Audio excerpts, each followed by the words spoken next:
नमस्कार। संपूर्ण हिंदी स्पेशल एकमात्र YouTube channel Phefana Hindi classes पर आप सभी का स्वागत है। और इस चैनल पर आपको हिंदी के तीनों पक्षों व्याकरण, साहित्य व काव्य शास्त्र का गूढ़ अध्ययन करवाया जाएगा। तो बढ़ते हैं आज की क्लास की तरफ। और आज अपन पढ़ने वाले हैं एक नए एकांकीकार का परिचय। तो कौन से एकांकीकार है? अपन पढ़ने जा रहे हैं धर्मवीर भारती को। तो चलिए देखते हैं इनके जीवन परिचय को। तो आज की क्लास में या पीछे की क्लास में अपनों ने जो एकांकी कंप्लीट किया था, बहुत बड़ा सवाल मोहन राकेश द्वारा रचित एकांकी को पूरा किया। और आज अपन धर्मवीर भारती का परिचय पढ़ने वाले हैं। धर्मवीर भारती के जीवन से संबंधित तथ्यों की यदि बात करें तो इनका जन्म हुआ था 1926 ईस्वी में। कहां पर हुआ? तो ये भी इलाहाबाद उत्तर प्रदेश से आते हैं। इलाहाबाद उत्तर प्रदेश इनकी जन्म स्थली मानी जाती है। और इनकी मृत्यु की यदि बात करें तो इनकी मृत्यु हो गई थी 1997 ईस्वी में। और इनकी मृत्यु कहाँ हुई थी? तो बंबई में इनकी मृत्यु हुई थी, अर्थात बंबई इनका मृत्यु स्थल माना जाता है, क्योंकि जीवन के अंतिम वर्षों में ये बॉम्बे चले गए थे। और बॉम्बे में जो धर्म युग नामक जो तत्कालीन धर्म युग नामक एक साप्ताहिक पत्रिका थी, साप्ताहिक पत्रिका जो अत्यंत महत्वपूर्ण थी उस समय की, तो उसके ये प्रधान संपादक रहे थे। तो प्रधान संपादक के रूप में ये वहां पर चले गए थे बॉम्बे में। और फिर वहीं रहते हुए उनकी वहां पर 70 वर्ष, लगभग 70 वर्ष की उम्र में इनकी मृत्यु हो गई थी। इनके पिता की यदि बात करें तो इनके पिता का नाम था चिरंजीव लाल वर्मा। चिरंजीव लाल वर्मा इनके पिता का नाम था। और इनकी माता का नाम यदि अपन देखें तो इनकी माता का नाम था चंदा देवी। देखिए, इनके शौक की यदि बात करें तो इन्हें दो चीजों का बड़ा शौक था। एक तो अध्ययन करना बड़ा अच्छा लगता था, और साथ साथ इन्हें यात्रा करना बहुत अधिक पसंद था। तो अध्ययन व यात्रा ये करते थे और इसका प्रभाव इनके साहित्य पर भी था। साहित्य पर किस रूप में था? तो साहित्य में इन्होंने जो विशद अध्ययन किया है या विशद अध्ययन का वर्णन किया है, यानी जो गूढ़ बातें लिखी हैं, वो इनके अध्ययन में रुचि के कारण आई है। और साथ साथ इनके साहित्य में एक चीज तो विशद अध्ययन आया है और दूसरी चीज आया है यात्रा अनुभव। और वो दोनों चीजें कहाँ से आई है? इनके दोनों शौक के कारण। यानी इन्हें अध्ययन करने का बड़ा शौक था तो इन्होंने गूढ़ चीजें अपने साहित्य में दी। साथ साथ इन्हें यात्रा करने का बड़ा शौक था, यात्राएं करना बड़ा अच्छा लगता था। तो ये यात्राओं से संबंधित जो अनुभव है वो इनके साहित्य में बहुत अधिक देखने को मिलते हैं। साथ साथ इन्हें फूल बड़े पसंद थे। फूल, हाँ वही फूल, वही फ्लावर्स। तो फूल इन्हें बहुत पसंद थे। और इनकी रचनाओं में बिंब के रूप में अनेक जगहों पर फूलों का प्रयोग किया है। अपन जो साहित्यकारों को देखते हैं तो उनकी रचनाओं में विभिन्न उपमान मिलते हैं। तो इनके जो उपमान है वो ज्यादातर फूलों से संबंधित मिलते हैं। तो इनके साहित्य के बारे में अपनों ने या इनके जीवन के बारे में अपनों ने देखा। 1926 से 97 तक का इनका जीवन काल।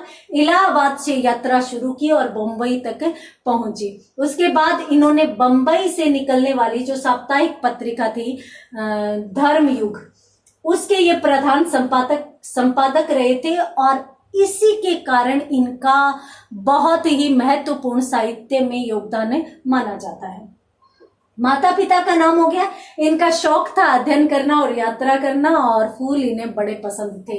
और कहते हैं ना कि हमें जिस चीज का शौक होता है वो कहीं ना कहीं प्रकट हो ही जाती है। तो इनके शौक इनके साहित्य में भी प्रकट हो गए थे। तो आप स्क्रीनशॉट ले लीजिए। उसके बाद अपन इनसे संबंधित या इनके जीवन से संबंधित और अधिक बातों का वर्णन भी करते हैं। यहाँ पर अपन देखते हैं कि देखिए, ये इनको अपन कह सकते हैं डॉक्टर धर्मवीर भारती। क्यों? क्योंकि ये पीएचडी किए हुए थे। तो इन्होंने पीएचडी किया किससे था? तो इन्होंने है वो डॉक्टर धीरेन्द्र वर्मा के सानिध्य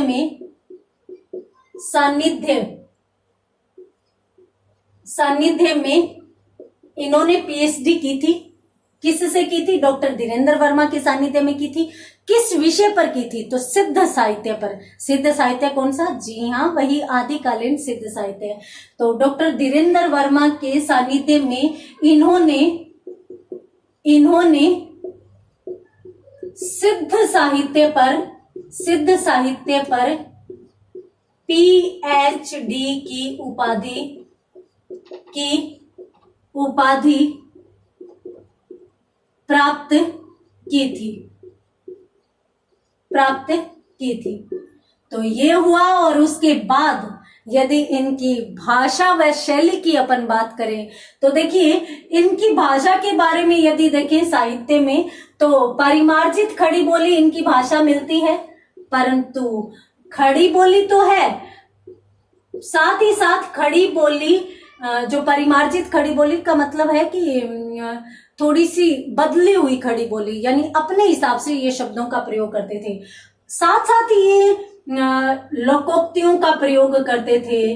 लोकोक्ति, साथ ही साथ मुहावरों का प्रयोग भी इनके काव्य में देखने को मिलता है। ये नहीं थे कि भाई हिंदी के कट्टर समर्थक हो, हिंदी के अलावा किसी अन्य भाषा के शब्द का प्रयोग ही नहीं करना। इन्होंने पर्याप्त मात्रा में देशज व विदेशज दोनों ही प्रकार के शब्द प्रयोग किए हैं। तो शब्दों से युक्त इनकी भाषा मानी जा सकती है। हम इनकी भाषा के संबंध में कह सकते हैं कि भी परिमार्जित खड़ी बोली थी, लोकोक्ति, मुहावरे, देशज विदेशज शब्दों से युक्त इनकी भाषा थी। इसके साथ ही अपन इनकी शैली की बात करें कि भी इनका लिखने का तरीका कैसा था, तो भावात्मक था, भावात्मक शैली थी, वर्णनात्मक शैली भी थी।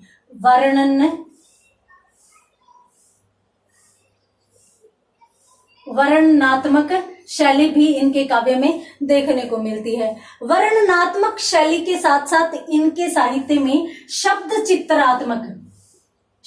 चित्रात्मक शैली भी देखने को मिलती है। साथ साथ इनके साहित्य में कहीं कहीं हास्य व्यंग्य के चित्र भी दिखाई देते हैं। तो अपन कह सकते हैं कि हास्य व्यंग्यात्मक शैली भी इनके काव्य में प्रयुक्त हुई है। तो यहाँ पर शैली भावात्मक है, वर्णनात्मक है, शब्द चित्रात्मक है, हास्य व्यंग्यात्मक है। तो यहाँ पर अपनों ने बात की है। हाँ, कहीं कहीं इनकी शैली में आलोचनात्मकता दिखाई देती है। तो आलोचनात्मकता भी इनकी शैली में दिखाई देती है। तो इस प्रकार से हम कह सकते हैं कि भी भाषा परिमार्जित खड़ी बोली है, तो शैली विविधता लिए हुए है। कहीं भावात्मक है, कहीं वर्णनात्मक है, कहीं आलोचनात्मक है, कहीं शब्द चित्रात्मक है, अर्थात शब्दों का ही चित्र बना देते हैं, और कहीं पर हास्य व्यंग्य के पुट भी इनकी शैली में दिखाई देते हैं। तो स्क्रीनशॉट लीजिए। उसके बाद अपन बात करते हैं आगे। तो अपन देखते हैं कि इनकी और कौन कौन सी विशेषता हो सकती है। देखिए, मैंने आपको बताया कि भी इन्हें फूल बड़े अच्छे लगते थे, इन्हें यात्रा करनी बड़ी अच्छी लगती थी, इन्हें अध्ययन में रुचि थी, और इनका जो साहित्य लेखन है उसे देखकर कुछ आलोचक या कुछ समीक्षक है वो तो यूं कह देते हैं कि भी ये तो प्रेम और रोमांस के कवि थे। क्यों? क्योंकि फूल बहुत अधिक पसंद है। तो बहुत सी जगहों पर इनकी रचनाओं में फूलों से संबंधित बिंब आए हैं। तो इसलिए आलोचक क्या कहते हैं? आलोचकों के अनुसार ये कैसे प्रेम और रोमांस के कवि हैं। परंतु ये सच नहीं है, ये अधूरा सच है। ये प्रेम और सौंदर्य से संबंधित लिखते थे, परंतु साथ साथ जो मध्यम वर्ग है उनकी पीड़ा को भी इन्होंने अपने साहित्य में व्यक्त किया है। और यदि अपन इनके महत्वपूर्ण गीति नाट्य की बात करें, इन्होंने एक पद्य नाटक लिखा था जिसका नाम था अंधा युग। तो अंधा युग की बात करें तो उसमें तो स्वातंत्र्योत्तर भारत यानी स्वतंत्रता के बाद के भारत के संबंध में अनेक विषयों का प्रकटीकरण है, अनेक विषयों को उभारा गया। और उन विषयों को उभारा गया है कि हमें जैसे ही आजादी मिली, स्वतंत्रता के बाद का समय आया, तब हमारे मूल्य गिर गए, तो उन पर ये चिंता व्यक्त करते हुए दिखाई देते हैं। तो हम कह ही नहीं सकते कि ये केवल और केवल प्रेम व रोमांस के कवि हैं। तो हम यहाँ पर कह सकते हैं कि इन्होंने एक तरफ जहां मध्यम वर्गीय यथार्थ जीवन का चित्रण किया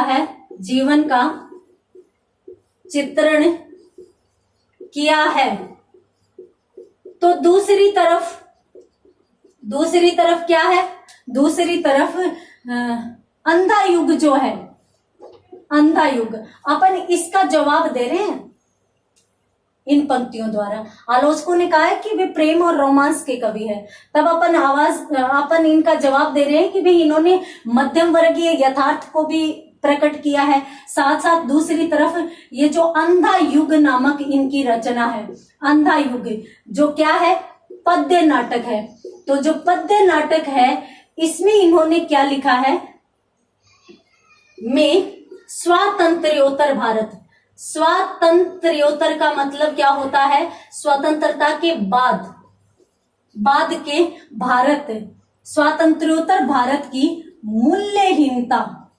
मूल्यहीनता यानी मूल्य जो गिर रहे हैं, मूल्यहीनता पर चिंता प्रकट की है। तो ये चीज भी यहाँ पर देखी जा सकती है कि ये खाली प्रेम और रोमांस के कवि नहीं थे, इन्होंने मध्यम वर्गीय जीवन के यथार्थ का चित्रण किया है। तो दूसरी तरफ अंधा युग में इन्होंने स्वातंत्र्योत्तर भारत की जो मूल्यहीनता है उस पर भी इन्होंने चिंता प्रकट की है। तो आप स्क्रीनशॉट लीजिए और उसके साथ साथ अपन और चीज भी देखते हैं। देखिए इनका बल किस चीज पर था? इनका यदि बल अपन देखें तो इन्होंने विशेष बल दिया था किस पर? कि पूर्व व पश्चिम यानी पूर्वी विचारधारा व पश्चिम विचारधारा। पूर्वी और पश्चिमी विचारधारा में जो जीवन शैली है, पूर्व व पश्चिम की जीवन शैली व मानसिकता के संतुलन पर ये बल किस बात पर देते हैं या ये विशेष ध्यान किस बात पर देते हैं? ये कहते हैं कि भी पूर्व और पश्चिम की जो जीवन शैली है उन दोनों के मध्य संतुलन रहना चाहिए। अर्थात हमें न तो अंधे होकर जो यहाँ पर अपन समझ ही लेते हैं कि न तो हम पश्चिम की विचारधारा को अंधे होकर अपनाएं और न ही हम पश्चिम का विरोध करने के लिए जो पूर्व की जो बुरी प्रवृत्तियां हैं या जो त्यागने योग्य जो विशेषताएं हैं उनको अपनाएं। ऐसा नहीं होना चाहिए कि भी इसको भी नहीं अपनाएं, तो ऐसे नहीं कि इसका विरोध करने के लिए उन मूल्यों को भी उठा लें, उन चीजों को भी उठा लें जो बहुत बुरी है। तो हमें क्या करना चाहिए? संतुलन रखना चाहिए। तो ये चीज होगी। और उसके बाद अपन बात करते हैं इनकी प्रमुख रचनाओं की। तो इन्होंने प्रमुखतया कौन कौन सी रचनाएं रची? मैं आपको बता देती हूं कि ये एक कवि थे, एक उपन्यासकार थे, एक कहानीकार थे कहानीकार थे और इसके साथ साथ ये एक नाटककार भी थे, अर्थात इन्होंने एकांकी व नाटकों की रचना भी की है। यहाँ पर अपन बात करते हैं इनकी प्रमुख रचनाओं की। तो प्रमुख रचनाओं में यदि अपन देखें तो देखिए, सबसे पहले अपन बात करते हैं इनके कुछ कहानी संग्रहों की। तो इन्होंने कौन कौन से कहानी संग्रह रचे? तो इनके कहानी संग्रहों की बात करें तो सबसे पहले तो अपन देखते हैं मुर्दों का गांव। ये इनका कहानी संग्रह, याद रखना ये कहानी संग्रह में लिखवा रही हूं, ये कहानियां नहीं है। मुर्दों का गांव, स्वर्ग और पृथ्वी, स्वर्ग और पृथ्वी इनका महत्वपूर्ण कहानी संग्रह माना जाता है। इसके साथ साथ यदि अपन और कहानी संग्रह माने देखें तो चांद और टूटे हुए लोग, और इसके साथ साथ बंद गली का आखिरी मकान। तो इनके प्रमुख कहानी संग्रह ये माने जाते हैं। इसके साथ साथ एक और भी अपन देख लेते हैं, सांस की कलम से, ये इनके प्रमुख कहानी संग्रह अपन देख सकते हैं। और इसके साथ साथ यदि अपन देखें इनके ये प्रमुख रूप में उपन्यासकार थे, तो इनकी औपन्यासिक रचनाएं यदि अपन देखें तो इनके उपन्यास कौन कौन से थे? तो देखिए, एक महत्वपूर्ण इनका उपन्यास था गुनाहों का देवता। इनके तीन चार उपन्यास जो बहुत अधिक महत्वपूर्ण है उनको अपन देखेंगे। इसके साथ साथ सूरज का सातवां घोड़ा भी इनका महत्वपूर्ण उपन्यास माना जाता है। इसके साथ साथ 11 सपनों का देश, इसमें यदि अपन देखें तो सूरज का सातवां घोड़ा जो उपन्यास इनका माना जाता है वो अत्यंत महत्वपूर्ण इनका उपन्यास माना जाता है।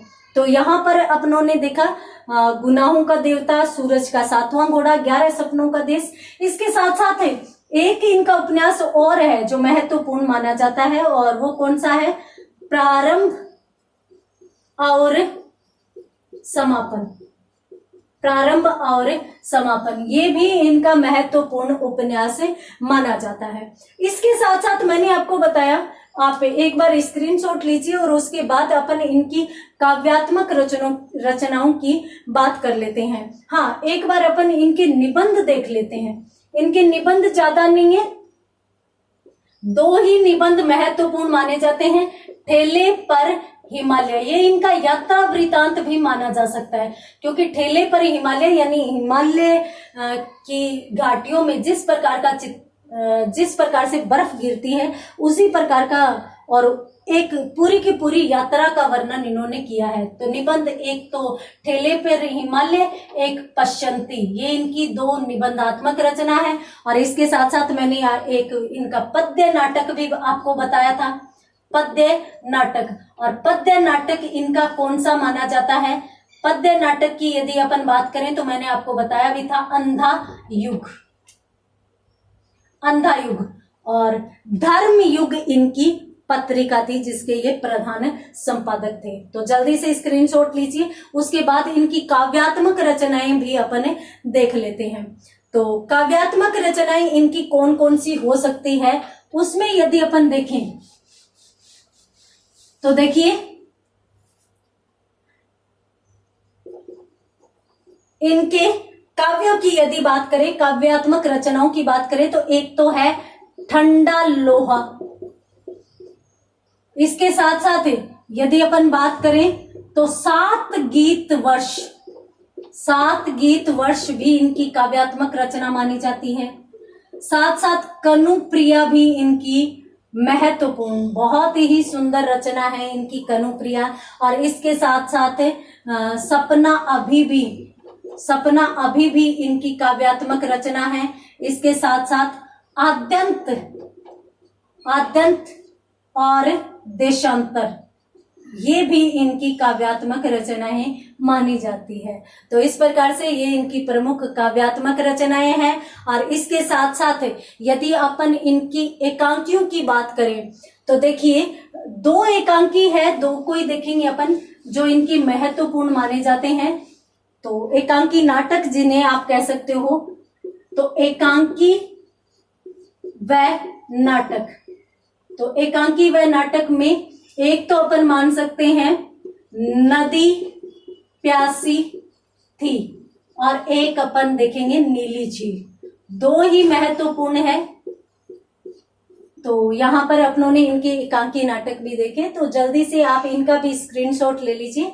उसके बाद अंत में अपन देखेंगे इनको कौन कौन से सम्मान मिल चुके हैं, अर्थात इन्हें साहित्य के क्षेत्र में अपने योगदान हेतु इन्हें किन किन पुरस्कारों व किन किन सम्मानों से सम्मानित किया गया। तो अगर इनके सम्मान या इनके अलंकरण की यदि अपन बात करें तो देखिए इन्हें भारत सरकार द्वारा पद्मश्री से भी नवाजा गया था, पद्मश्री सम्मान दिया गया था। इसके साथ साथ यदि अपन बात करें तो इन्हें कौड़िय सम्मान दिया गया था।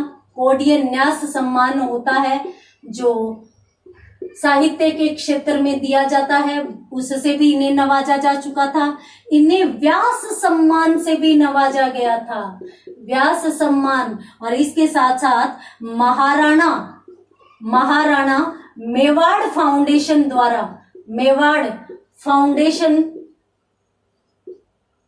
द्वारा इन्हें श्रेष्ठ नाटककार का सम्मान दिया गया था, नाटककार का सम्मान। और नाटककार के जो इन्हें सम्मान मिले हैं वो 2 संस्थाओं द्वारा दिए गए, एक तो महाराणा मेवाड़ फाउंडेशन और एक वैली टर्मेरिक संस्था द्वारा भी श्रेष्ठ नाटककार का सम्मान इन्हें दिया गया था, नाटककार का सम्मान दिया गया था। यहां तक कि जो संगीत नाटक अकादमी है उसके द्वारा भी इन्हें पुरस्कृत किया गया था, सम्मानित किया गया था। तो संगीत नाटक अकादमी सम्मान भी इन्हें दिया गया था। ये थी इनके अलंकरण की लिस्ट। तो जल्दी से स्क्रीनशॉट लीजिए। और यहाँ पर अगर अपन देखें कि भाई इनके इतने ज्यादा सम्मान है तो हम अंदाजा लगा सकते हैं कि ये कितने महत्वपूर्ण और कितने महान साहित्यकार रहे होंगे। तो ये था धर्मवीर भारती महान साहित्यकार का परिचय, जो एक कवि थे और जितने उत्कृष्ट कवि थे, काव्यकार थे, उतने ही उत्कृष्ट नाटककार, उपन्यासकार व कहानीकार भी थे।